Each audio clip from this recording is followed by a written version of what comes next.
Good morning. তোমরা সবাই কেমন আছো? আমরা তো খুব ভালো আছি। আর আমরা 8:30টায় ঘুম থেকে উঠেছি, এখন সকালে ব্রেকফাস্ট করে নিয়েছি এবং ছেলের খিচুড়ি বানাচ্ছি। 9:30টার মতন বাজে, শুধু ভাত করেছি, কালকে সব তরকারি আছে। কারণ ওর বলছে যে আমি খেয়ে যাব না, ওর একটু পেটে গন্ডগোল হয়ে গেছে, সেজন্যই। তোমরা কী নিবা তুমি? কি প্যাম্পাস পরে আছে তাই হয়েছে? এই যে দেখো, সমস্ত কাপড় মেলে দিয়েছি, রোদ উঠেছে তাই। এখানে মাংসটা গরম করছি, কালকে দিয়েছিল ও বিকেল মারা, ছেলের জন্য দিয়েছিল বেশি করে, ও বলছে তোমরাও খেয়ে নেবা। আমরা তো দুজন মানুষ, ভাবলাম যে গরম করে নিই। পনিরের তরকারি বেঁচেছে। আর আজকে একটু সকালের দিকে ঠান্ডা পড়িয়েছে, আমি মোজা আর চাদর গায়ে দিয়ে দিয়েছি, কারণ আমার সোয়েটার পরে কাজ করতে পারি না, আমি ভালো লাগে না, তাই জন্যই পরে নিয়েছি। সকালে 8:30 ঘুম থেকে উঠেছে, কখন যে 8:30 বেজেছে বুঝতেই পারি না। উঠে ছেলেকে শুধু খাওয়ালাম, আমরা শুধু খেলাম, চা খেলাম শুধু, আর সেরকম কিছু ব্রেকফাস্ট করবো না। পেটটা একটু ভর্তি লাগছে, ভাবছি যে একবারেই। দেখো বিছানাটা গুছিয়ে নিয়েছি, চাদরটা উঠে ঝাড়েনি, আজকে শুধু ব্ল্যাঙ্কেটটাই ঝেড়েছি। আর এদিকে দেখো, ছেলের কল বালিশের কভার নিয়েছিলাম, আর বালিশের কভার এই যে দেখো লাগিয়ে দিয়েছি, খুব সুন্দর লাগছে। ছেলে তো দেখে বলছে যে আমার শুধু ভালো লাগছে। বাবু ভালো লাগছে? তোমার পছন্দ হয়েছে?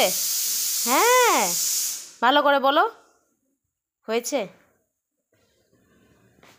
দেখো কি সুন্দর লাগছে দেখতে। আরও ভাবছি যে দেখো ছেলের কাণ্ড, ও ক্রিসমাস ডে টুপি বার করে এখন পড়েছে। বাবু তুমি সান্টা ক্লজ? হ্যাঁ তুমি সান্টা, ভালো। এদিকে আমি ঝাড় দিচ্ছিলাম, তো একটু ভাবলাম যে ফার্নিচারগুলো একটু মুছে। স্নান দান সব কমপ্লিট, কিন্তু খাওয়া হয়নি। একবার খেয়েছি সকালে, আবার এই যে দেখো ফ্রিজটা পরিষ্কার করেছি। ফ্রিজের এই কাভারগুলো নিব অনলাইনে অর্ডার দেওয়া হয়েছে। যে পেপারগুলো বিছিয়ে রাখলে কি, এদিকে সব পরিষ্কার করেছি, পেপারগুলো বিছিয়ে রাখলে যেন ফ্রিজটা নোংরা বেশি হয় না, সেই জন্যই।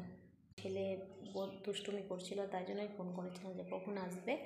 স্নানে গেছি, প্রচুর কান্না, বিনা কথায় শুধু কান্না করছে। যতই বড় হচ্ছে দুষ্টামি শুরু হচ্ছে। আর আমি খেয়ে নিই, তারপর তোমাদের যে বন্ধুরা এখন বসে আছি সমস্ত কাজ করে। আচ্ছা বাবু, মোমো খাবার না শোনা? মোমো ঘুমাবে? ঠিক আছে, ঘুমাও। নিয়ে এসছে, ছেলের তো খাবে, ও তো কদিন থেকে মোমো করছে। দিচ্ছি বাবা, দাঁড়াও, গরম আছে শোনা। হ্যাঁ মোমো তোমার অনেক প্রিয়।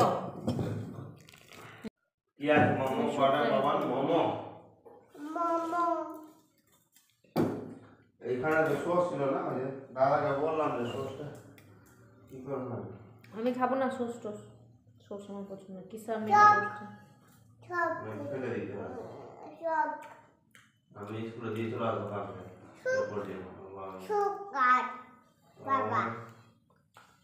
তোমাদের স্কুলে বলে কি পাকড়া হয়ে মাঝে মধ্যে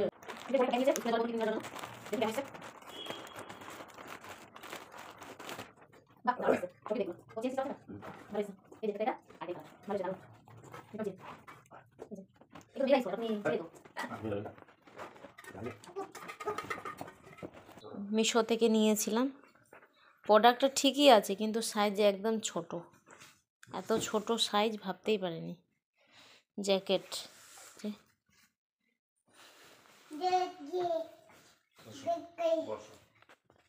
একদমই জিনিস তোমরা শুনবে।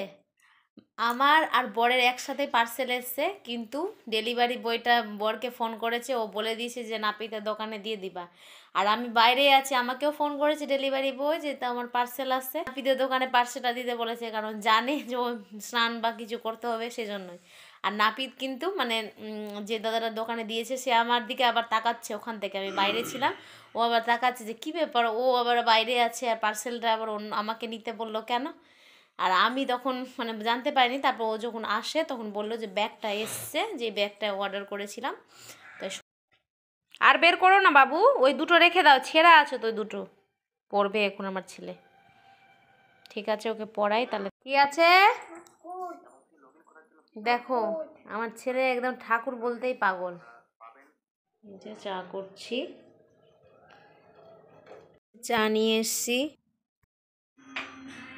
এই যে রুটি বানাচ্ছি, আজকে তো কিছু তরকারি নেই, রুটি আর ডিমের অমলেট আজকে ডিনার হবে। আমি রুটি অতটা ভালো করতে পারি না। বল হচ্ছে, দেখো বল তো হচ্ছে। কি রুটি খাবে?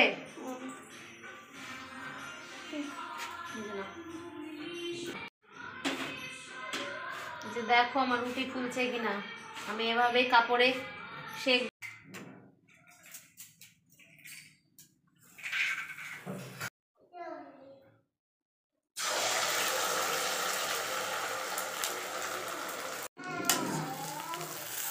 রাতে ডিনার রুটি আমি নিয়েছি 3টে আর বোরকে দিয়েছি ছোটে। এদিকে বর খেতে বসবে, ছেলেকে নিয়ে চেয়ার রেডি করছে। বাবু তুমি কি খাবে? হ্যাঁ দেখো, ঘুমানো যাওয়ার আগে আমি এই জিনিসটা ভিজতে দিই, কিশমিশ। এটা কিশমিশ খুব পছন্দ করে, তাই জন্য ভিজতে দেওয়া। আর আমাদের তো রাতে ডিনার কমপ্লিট, এখন শুতে যাব। তোমাদের যদি ভিডিওটি ভালো লাগে please like and share subscribe করে দিবে। ওদিকে ছেলে কান্না করছে ঘুমার জন্য।